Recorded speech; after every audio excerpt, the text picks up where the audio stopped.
Migração de MEI para ME para o infoprodutor. Se você é infoprodutor, começou aí vendendo o seu infoproduto como MEI, mas já está aí batendo o limite do MEI, ou talvez já até bateu o limite do MEI, o que você tem que fazer? Quais são as regras para fazer essa migração de MEI para ME? Eu vou explicar tudo para você aqui nesse vídeo, então fica comigo até o final.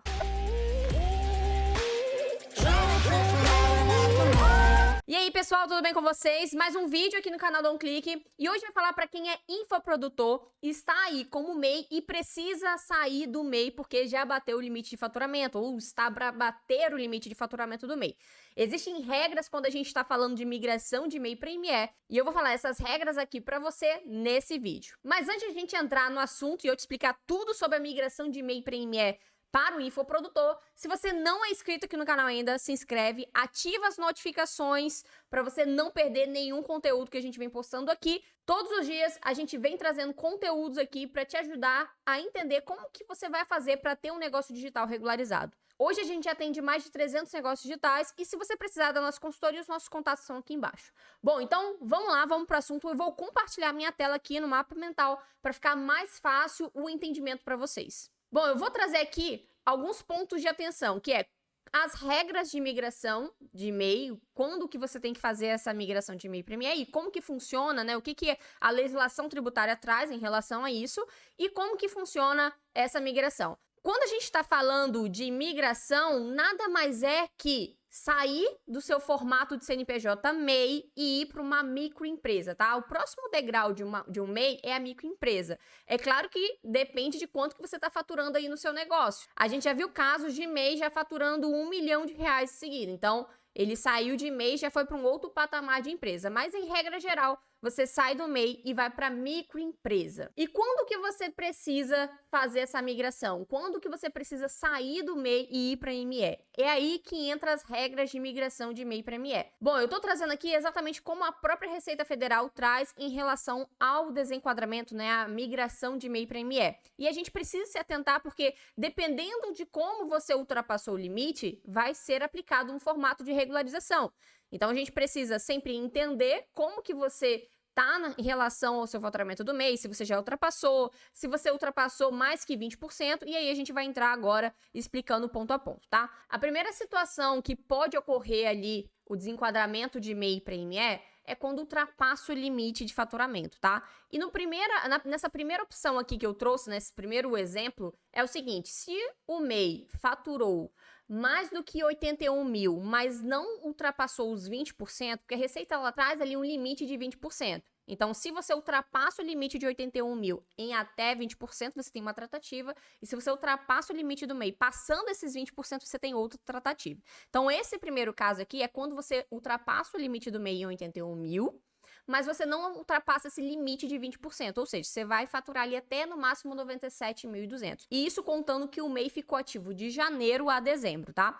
Quando você entra nessa regra, obrigatoriamente, a legislação fala que obrigatoriamente, a partir do dia 1º de janeiro do ano seguinte, você precisa se enquadrar como ME. Então, você já tem uma regra a seguir a partir do momento que você ultrapassa o limite do MEI, mas você não passa essa margem de 20%. Então, se você faturar ali até 97.200, obrigatoriamente, no ano seguinte, você tem que se enquadrar como uma microempresa, você tem que sair do MEI. A segunda possibilidade é se você ultrapassar essa beirada de 20%, se você ultrapassar essa margem de 20%.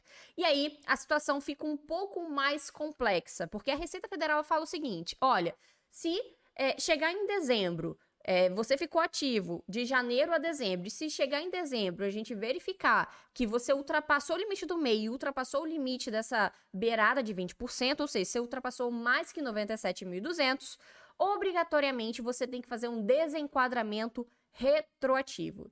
Essa é a palavra mais complexa quando a gente está falando de tributação, porque quando a gente fala de pagar impostos retroativos, a gente fala em pagar impostos que a gente não estava esperando pagar, e com juros e multas, além das declarações como microempresa que também tem que ser entregues e que vão ser entregues em atraso e também vai gerar aí multas por atrasos. Então, esse desenquadramento é o desenquadramento que vai mais onerar para você que é infoprodutor. beleza? Então, existem duas possibilidades. Quando você ultrapassa o limite do MEI de 81 mil, mas não ultrapassa a beirada de 20%, e quando você ultrapassa o limite do MEI e também ultrapassa a beirada de 20%. Então, quando você passa a beirada de 20%, ele é mais burocrática, pois vai fazer você desenquadrar de forma retroativa, ou seja, a Receita vai considerar que o ano que você tá ali, que você ultrapassou, era para você estar como ME desde janeiro, desde o início do ano. E com isso vem custos que você não estava esperando. Esses dois tipos de desenquadramento são os mais comuns, que é quando o MEI ele ultrapassa o limite de faturamento do MEI, beleza? Bom, existe também o desenquadramento opcional, que vamos dizer que você não ultrapassou o limite, mas chegou em janeiro, você já está se preparando que aquele ano você vai fazer um lançamento e vai ultrapassar. Você consegue fazer um desenquadramento dentro de janeiro, falando para a Receita, olha, nesse ano que está entrando, eu não vou ser mais MEI, eu vou seguir para uma ME. Então, existe o desenquadramento opcional também, tá?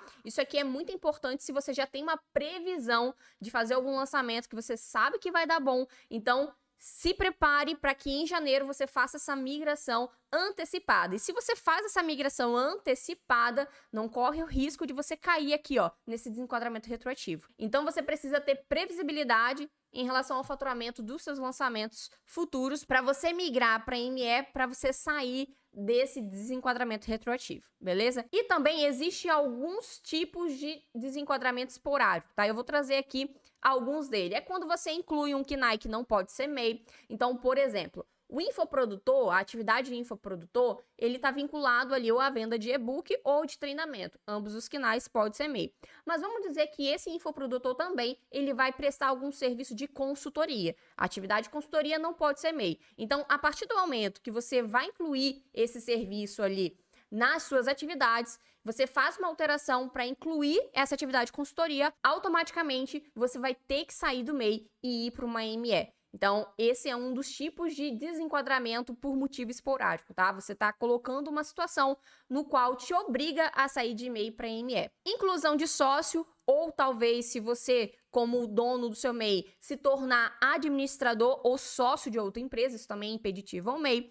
Necessidade de contratar mais funcionários, lembrando que o MEI, ele pode ter apenas um funcionário contratado, isso no regime CLT. Caso você tenha necessidade de abrir filial, isso não é muito comum, né, no mercado de infoproduto, mas caso seja a situação, o MEI ele não pode abrir filiais. Então, se for necessário abrir uma filial, você aí também tem que sair do MEI e se tornar uma ME. E em todas essas situações, a migração vai ocorrer dentro do mês ali que ocorreu o fato. Então, não vai ser um desenquadramento futuro nem retroativo. Isso também é um ponto de atenção aqui, porque isso pode facilitar aí em relação ao seu desenquadramento de MEI para ME. Bom, essas são as regras de MEI para ME.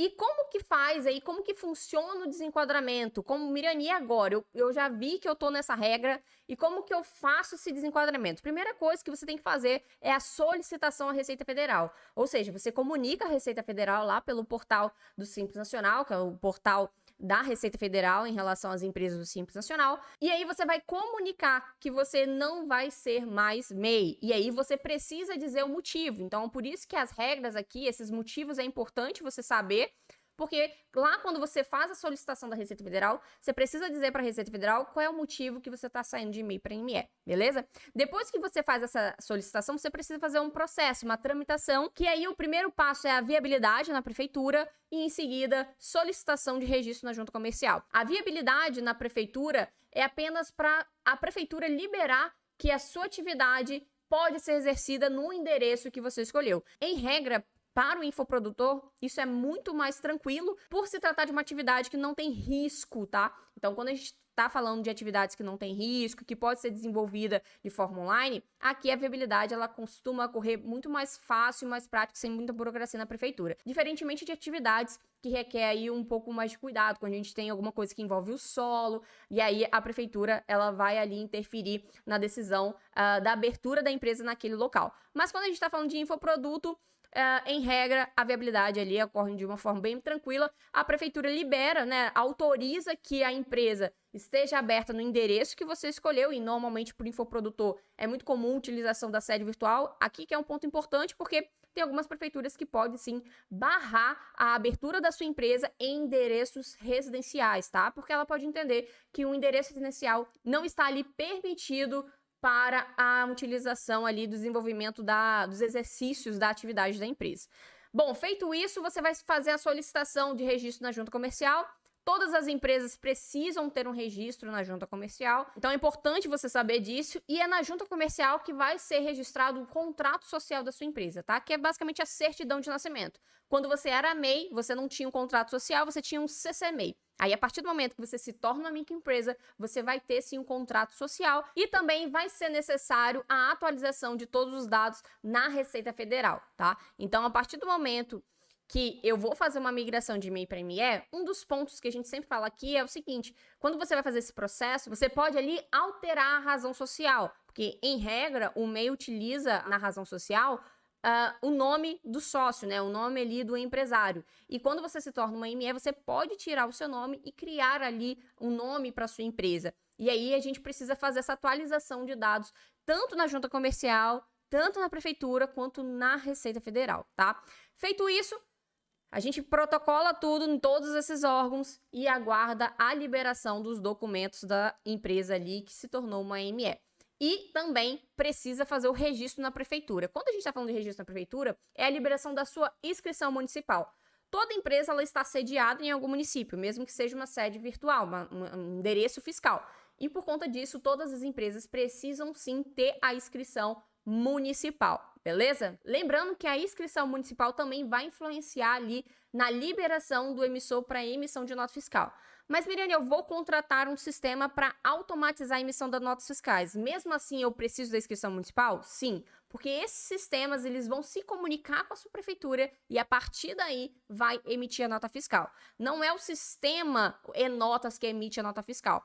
A nota fiscal ela é emitida pela sua prefeitura. O sistema, por exemplo, e-notas ou o SPED, que são os sistemas que a gente recomenda aqui, ela simplesmente vai fazer um processo de comunicação da plataforma com a prefeitura, emitindo essa nota fiscal de forma automática. Então é isso, de uma forma bem explicativa, eu trouxe aqui na tela para vocês entenderem como que funciona a migração de MEI para ME para o infoproduto, tá? Então, qual é a nossa orientação aqui? Cuidado para não ultrapassar o limite do MEI, principalmente ultrapassar os 20%. Se você ultrapassa o limite de 20% ali do seu faturamento, né, que é aquela beirada que eu falei anteriormente, você precisa fazer o desenquadramento retroativo. E isso vai trazer, sim, um custo de regularização que você não está se planejando, que você não está esperando, tá? Então, tente fazer a sua migração de MEI para ME de forma antecipada para que você não tenha aí problemas em regularização do seu MEI para ME e pague coisas que você poderia evitar.